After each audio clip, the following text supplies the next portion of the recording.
ಬರುತ್ತೆ ಅಂತ ನಾವು ಸ್ವಲ್ಪ ಯೋಚನೆ ಮಾಡಿದರೆ ಸ್ವಚ್ಛತೆಯನ್ನು ಮನುಷ್ಯ ಕಳ್ಕೊಳ್ತಾ ಇದ್ದಾನೆ. ಆರೋಗ್ಯ ಅಂದರೆ ಸ್ವಚ್ಛತೆ ಅಂತ. ಆ ಕಳ್ಕೊಳ್ಳೋದ್ರಿಂದ ಸ್ವಚ್ಛತೆ ಶುದ್ಧ ಇದರಿಂದ ಮನೆಯಲ್ಲಿ ಹೊರಗೆ ಒಳಗೆ ಎಲ್ಲ ಕಡೆ ಕಳ್ಕೊಂಡ್ರೆ ಕಾಯಿಲೆ ಬೆನ್ನಡ್ತಾ ಇದೆ. ಇಂತಹ ಕಾಯಿಲೆ ಇದು ಘೋರವಾಗಿರ್ತಕ್ಕಂಥ ಕಾಯಿಲೆ. ಕೇವಲ 1 ಗ್ರಾಮ್ ತೂಕ ಇರತಕ್ಕಂಥ ಕಾಯಿಲೆ ಇದು ಜಗತ್ತನ್ನೇ ಎದುರಿಸ್ತಾ ಇದೆ. ಮನುಕುಲಕ್ಕೆ ಇದು ಮಾರಕವಾಗಿದೆ. ಇದು ಮುಂದೆ ಇನ್ನೂ ಹೆಚ್ಚಾದ ಲಕ್ಷಣಗಳು ಭಾಳ ಇದ್ದಾವೆ ಜಗತ್ತಿನಾದ್ಯಂತ.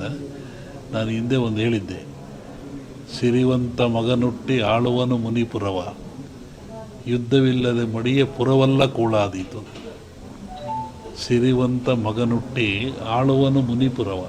ಮುನಿಪುರ ಅಂದರೆ ಅಮೇರಿಕಾ ದೇಶವನ್ನು ಸನ್ಯಾಸಿ ಊರು ಅಂತ ಕರೀತಾರೆ. ವಿಷ್ಣು ವಾಮಾವತಾರದಲ್ಲಿ ಅಲ್ಲಿ ಅವನು ಭೂಮಿ ತುಳಿದಿದ್ದು, ಸಂಪದ್ಭರಿತ ರಾಜ. ಅದು ಸನ್ಯಾಸಿ ದಾನ ಕೊಟ್ಟದ್ದು, ಅದನ್ನು ಮುನಿಪುರ ಅಂದರು. ಆ ಮುನಿಪುರ ಒಬ್ಬ ಸಿರಿವಂತ ಹುಟ್ಟಿ ಆಳ್ತಾನೆ. ಡೊನಾಲ್ಡ್ ಯಾರ ಮನೆ ಹೋದ್ನಲ್ಲ, ಅವನು ಆಳ್ತಾನೆ. ಯುದ್ಧವಿಲ್ಲದ ಮಡಿಯ ಪುರವಲ್ಲ ಕೂಳಾದೀತು. ವಿತೌಟ್ ಬ್ಯಾಟರ್ ಜಗತ್ತು ಹಾಳಾಗಿ ಹೋಗ್ತದೆ ಅಂತ. ಹಾಗೆ ಅವನ ಕಡೆ ದಿನಗಳಲ್ಲಿ ಮಳೆಗಳು ಬೆಳೆಗಳು ನಾಶವಾಯಿತು. ಕೊರೋನಾ ಜಾಸ್ತಿ, ಇನ್ನೂ ಜಾಸ್ತಿ ಆಗ್ತಾಯಿದೆ. ಅಂಥ ಒಂದು ಕಾಲಜ್ಞಾನದ ಸೂಚನೆ ಅದು. ಆ ದೃಷ್ಟಿಯಿಂದ ನಮ್ಮ ಈ ನಾಡಿಗೆ ನಾವು ಬರೋದಾದರೆ ಇನ್ನೂ ಜನವರಿ ಫೆಬ್ರವರಿ ಹೇಳಕ್ಕೆ ಬರೋದಿಲ್ಲ. ನಾನು ಮೊನ್ನೆ ಹೇಳಿದ್ದಲ್ಲಿ ನಿಮ್ಮ ಇದರಲ್ಲಿ ಕಾರ್ತೀಕ ಮತ್ತು ಆಶ್ವೀಜದಲ್ಲಿ ಹಳ್ಳಿಗಳಲ್ಲಿ ಹೆಚ್ಚಾಗ್ತದೆ ಕಾಯಿಲೆ ಇದು ಅಂತ, ಹೆಚ್ಚಾಗ್ತಾ ಇದೆ. ಆಮೇಲೆ ಇನ್ನೂ ಮಳೆ ಬರೋ ಲಕ್ಷಣಗಳು ಭಾಳ ಇದ್ದಾವೆ. ಜನಗಳಲ್ಲಿ ಅಶಾಂತಿ ಆಗ್ತಕ್ಕಂಥದ್ದು ಲಕ್ಷಣಗಳಿದ್ದಾವೆ. ಏನು ಯುಗಾದಿ ಮೇಲೆ ಇದನ್ನು ನಿರ್ಣಯಿಸಬೇಕು ಏನು ಅಂತ. ನೆಕ್ಸ್ಟು ಇನ್ನೊಂದು ಸೆಕೆಂಡ್ ಟೈಪ್ ಇದೇ ಟರ್ನ್ ಆಗ್ತಾಯಿದೆ. ಟರ್ನ್ ಅಂದರೆ ಕಾಯಿಲೆ ವಾಯು ಬಗ್ಗೆ ಬರುವಂಥದ್ದು. ಈ ಕೊರೋನಾ ವಾಯುವಿಂದ ಬರೋದಲ್ಲ, ವಾಯು ಮಾಧ್ಯಮ ಅಲ್ಲ ಇದಕ್ಕೆ. ಕೊರೋನಾ ತೂಕವಾಗಿರುತ್ತಿದ್ದು, ತೂಕವಾಗಿರೋದ್ರಿಂದ ಕೆಮ್ಮಿದರೆ, ಕೆಕ್ಕಿಸಿದರೆ, ಉಗಿದ್ರೆ ಕಫ ಬಂದು ಆ ಕಫ ನಮ್ಮಲ್ಲಿ ಬರ್ತದೆ, ವೈರಸ್ಸು ಅಂತ. ಈಗ ನೆಕ್ಸ್ಟ್ ಇದು ಇನ್ನೊಂದು ಸ್ಟೆಪ್ ಏನು, ವಾಯು ಗಾಳಿಯಿಂದ ಬರುವಂಥದ್ದು. ಅದು ಬಂದು ಮಾನಸಿಕ ವಾಸ್ತೆ ತರುವಂಥ ಕಾಯಿಲೆ ಇದೆ. ಅದ್ರ ಬಗ್ಗೆ ಇನ್ನೂ ಒಂದು 2-3 ತಿಂಗಳು ಕಳೀಬೇಕು ಅದರಲ್ಲಿ. ಅದು ಒಟ್ಟು ಮನುಷ್ಯ ಎಚ್ಚರವಾಗಿದ್ದು ಆರೋಗ್ಯ ಕಾಪಾಡ್ಕೊಂಡು ಸ್ವಚ್ಛತೆಯನ್ನು ಕಾಪಾಡ್ಕೋಬೇಕು ಮನುಷ್ಯ. ಅವ ನೈರ್ಮಲ್ಯವನ್ನು ಕಾಪಾಡ್ಕೋಬೇಕು. ಅದು ಭಾಳ ಮುಖ್ಯವಾದ್ದು. ನಾವೇನು ಹೇಳಕ್ಕೆ ಹೋಗೋದ್ರ ಬಗ್ಗೆ ಅದು ಹಾಗೇನಿಲ್ಲ.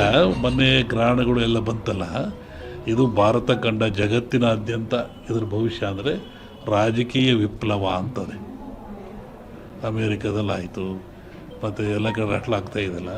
ಹಾಗೆ ಇಂಡಿಯಾನೂ ಸೇರಿದಂತೆ ಜಗತ್ತಿನಾದ್ಯಂತ ರಾಜಕೀಯ ವಿಪ್ಲವ ಆಗ್ತದೆ, ಏರಿಳಿತ ಆಗ್ತದೆ ಅಂತ ಒಂದು ಮಾತಿದೆ. ಅದರಲ್ಲಿ ಅದು ಗ್ರಹಣಗಳು ಫಲದಿಂದ.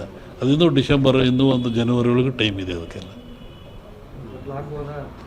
ಒಬ್ಬರು ವಿಷಯ ನಾನು ಹೇಳಲ್ಲ, ಜಗತ್ತು ರಾಜಕೀಯ ವರ್ಗದ ಬಗ್ಗೆ ವಿಪ್ಲವ ಅಂತ ಹೇಳ್ತಾರೆ. ಅಮೇರಿಕಾದಲ್ಲಾಯಿತು, ಮತ್ತು ಎಲ್ಲ ಕಡೆ ಆಗ್ತಾ ಇದೆಯಲ್ಲ. ಹಾಗೆ ಇಂಡಿಯಾನೂ ಸೇರಿದಂತೆ ಜಗತ್ತಿನಾದ್ಯಂತ ರಾಜಕೀಯ ವಿಪ್ಲವ ಆಗ್ತದೆ, ಏರಿಳಿತ ಆಗ್ತದೆ ಅಂತ ಒಂದು ಮಾತಿದೆ. ಅದರಲ್ಲಿ ಅದು ಗ್ರಹಣಗಳು ಫಲದಿಂದ. ಅದಿನ್ನೂ ಡಿಸೆಂಬರ್, ಇನ್ನೂ ಒಂದು ಜನವರಿ ಒಳಗೆ ಟೈಮ್ ಇದೆ ಅದಕ್ಕೆಲ್ಲ. ಒಬ್ಬರು ವಿಷಯ ನಾನು ಹೇಳಲ್ಲ, ಜಗತ್ತು ರಾಜಕೀಯ ವರ್ಗದ ಬಗ್ಗೆ ವಿಪ್ಲವ ಅಂತ ಹೇಳ್ತಾರೆ. ಅಂಥ ಕಾಯಿಲೆಗಳು ಮನುಷ್ಯನಿಗೆ ತಿಳುವಳಿಕೆ, ಜ್ಞಾನ, ವಿವೇಕ ಮೂಡಿಸ್ತಕ್ಕಂಥದ್ದು. ಹಾಗೆ ಈಗಲೂ ಬಂದಿರತಕ್ಕಂಥದ್ದು ಕೊರೋನಾ ಅಂತೇಳಿ. ಈ ಕೊರೋನಾ ಎನ್ನತಕ್ಕಂಥ ಕಾಯಿಲೆ ಇದೇನು ಹೊಸ್ತೇನಲ್ಲ, ಇದು ಹಳೆಯ ಕಾಯಿಲೆ. ಹಿಂದಿನ ಕಾಲದಿಂದಲೂ ಜನರಲ್ಲಿ ಗಂಟ್ಲು ಬೇನೆ, ಗಂಟಲು ರೋಗ ಅಂತ ಕರಿತಾಯಿದ್ರು. ಅದು ಬಂದದ್ದು 2 ದಿನಕ್ಕೆ ಸತ್ತೋಗ್ತಾಯಿದ್ದು ಮನುಷ್ಯ. ಶ್ವಾಸಕೋಶಕ್ಕೆ, ಗಂಟ್ಲಿಗೆ ಬರುವಂಥ ಕಾಯಿಲೆ. ಇದು ಯಾತ್ರಿಂದ ಬರುತ್ತೆ ಅಂತ ನಾವು ಸ್ವಲ್ಪ ಯೋಚನೆ ಮಾಡಿದರೆ ಸ್ವಚ್ಛತೆಯನ್ನು ಮನುಷ್ಯ ಕಳ್ಕೊಳ್ತಾ ಇದ್ದಾನೆ. ಆರೋಗ್ಯ ಅಂದರೆ ಸ್ವಚ್ಛತೆ ಅಂತ. ಆ ಕಳ್ಕೊಳ್ಳೋದ್ರಿಂದ ಸ್ವಚ್ಛತೆ ಶುದ್ಧ ಇದರಿಂದ ಮನೆಯಲ್ಲಿ ಹೊರಗೆ ಒಳಗೆ ಎಲ್ಲ ಕಡೆ ಕಳ್ಕೊಂಡ್ರೆ ಕಾಯಿಲೆ ಬೆನ್ನಡ್ತಾ ಇದೆ. ಇಂತಹ ಕಾಯಿಲೆ ಇದು ಘೋರವಾಗಿರ್ತಕ್ಕಂಥ ಕಾಯಿಲೆ. ಕೇವಲ 1 ಗ್ರಾಮ್ ತೂಕ ಇರತಕ್ಕಂಥ ಕಾಯಿಲೆ ಇದು ಜಗತ್ತನ್ನೇ ಎದುರಿಸ್ತಾ ಇದೆ. ಮನುಕುಲಕ್ಕೆ ಇದು ಮಾರಕವಾಗಿದೆ. ಇದು ಮುಂದೆ ಇನ್ನೂ ಹೆಚ್ಚಾದ ಲಕ್ಷಣಗಳು ಭಾಳ ಇದ್ದಾವೆ ಜಗತ್ತಿನಾದ್ಯಂತ. ನಾನು ಹಿಂದೆ ಒಂದು ಹೇಳಿದ್ದೆ, ಸಿರಿವಂತ ಮಗನುಟ್ಟಿ ಆಳುವನು ಮುನಿಪುರವ, ಯುದ್ಧವಿಲ್ಲದೆ ಮಡಿಯ ಪುರವಲ್ಲ ಕೂಳಾದೀತು. ಸಿರಿವಂತ ಮಗನುಟ್ಟಿ ಆಳುವನು ಮುನಿಪುರವ. ಮುನಿಪುರ ಅಂದರೆ ಅಮೇರಿಕಾ ದೇಶವನ್ನು ಸನ್ಯಾಸಿ ಊರು ಅಂತ ಕರೀತಾರೆ. ವಿಷ್ಣು ವಾಮಾವತಾರದಲ್ಲಿ ಅಲ್ಲಿ ಅವನು ಭೂಮಿ ತುಳಿದಿದ್ದು, ಸಂಪದ್ಭರಿತ ರಾಜ, ಅದು ಸನ್ಯಾಸಿಗೆ ದಾನ ಕೊಟ್ಟದ್ದು, ಅದನ್ನು ಮುನಿಪುರ ಅಂದರು. ಆ ಮುನಿಪುರ ಒಬ್ಬ ಸಿರಿವಂತ ಹುಟ್ಟಿ ಆಳ್ತಾನೆ. ಡೊನಾಲ್ಡ್ ಯಾರ ಮನೆ ಹೋದ್ನಲ್ಲ, ಅವನು ಆಳ್ತಾನೆ.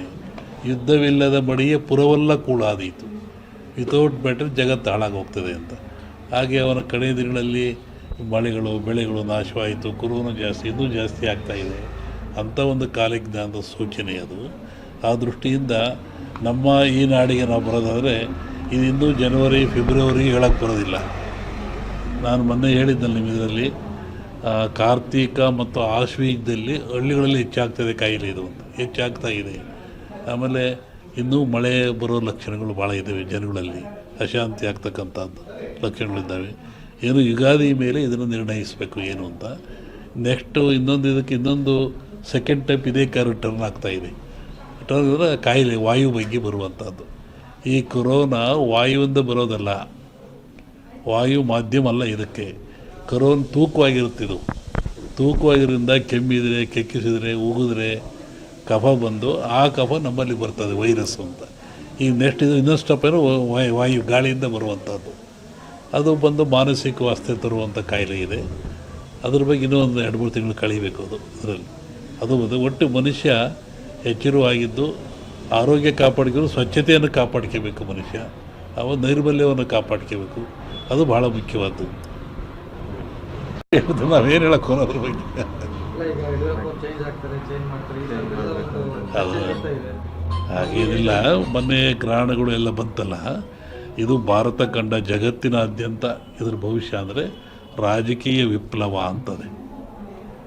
ಅಮೇರಿಕಾದಲ್ಲಾಯಿತು, ಮತ್ತು ಎಲ್ಲ ಕಡೆ ಆಗ್ತಾ ಇದೆಯಲ್ಲ, ಹಾಗೆ ಇಂಡಿಯಾನೂ ಸೇರಿದಂತೆ ಜಗತ್ತಿನಾದ್ಯಂತ ರಾಜಕೀಯ ವಿಪ್ಲವ ಆಗ್ತದೆ, ಏರಿಳಿತ ಆಗ್ತದೆ ಅಂತ ಒಂದು ಮಾತಿದೆ. ಅದರಲ್ಲಿ ಯಾವುದೇ ಗ್ರಹಣಗಳು ಫಲದಿಂದ ಅದು ಇನ್ನೂ ಡಿಸೆಂಬರ್, ಇನ್ನೂ ಒಂದು ಜನವರಿ ಒಳಗೆ ಟೈಮ್ ಇದೆ ಅದಕ್ಕೆಲ್ಲ. ಒಬ್ಬರು ವಿಷಯ ನಾನು ಹೇಳಲ್ಲ, ಜಗತ್ತು ರಾಜಕೀಯ ವರ್ಗದ ಬಗ್ಗೆ ವಿಪ್ಲವ ಅಂತ ಹೇಳ್ತಾರೆ.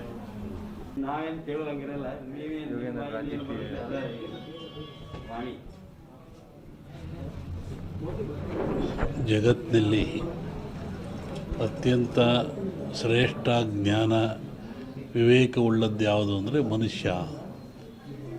ಮನುಷ್ಯನಿಗೆ ಬುದ್ಧಿಶಿ ಇದೆ, ಜ್ಞಾನ ಇದೆ, ತಿಳುವಳಿಕೆ ಇದೆ ಅಂತ ಹೇಳ್ತಾರೆ. ಅಂಥ ಮನುಷ್ಯ ಆಗಾಗ ಅಜ್ಞಾನಕ್ಕೊಳಪಟ್ಟರೆ, ಅವಿವೇಕಕ್ಕೊಳಪಟ್ಟರೆ, ತನ್ನ ಆಚಾರ ವಿಚಾರಗಳನ್ನು ಕಳ್ಕೊಂಡ್ರೆ ಅಂತಹ ಮನುಷ್ಯ ಎಚ್ಚರಿಕೆಯಾಗಿ ಜಗತ್ತಿನಲ್ಲಿ ಕಾಲದಿಂದ ಅನೇಕ ರೋಗಗಳು ಬರ್ತಾಯಿದ್ದಾವೆ, ಕಾಯಿಲೆಗಳು ಬರ್ತಾಯಿದ್ದಾವೆ.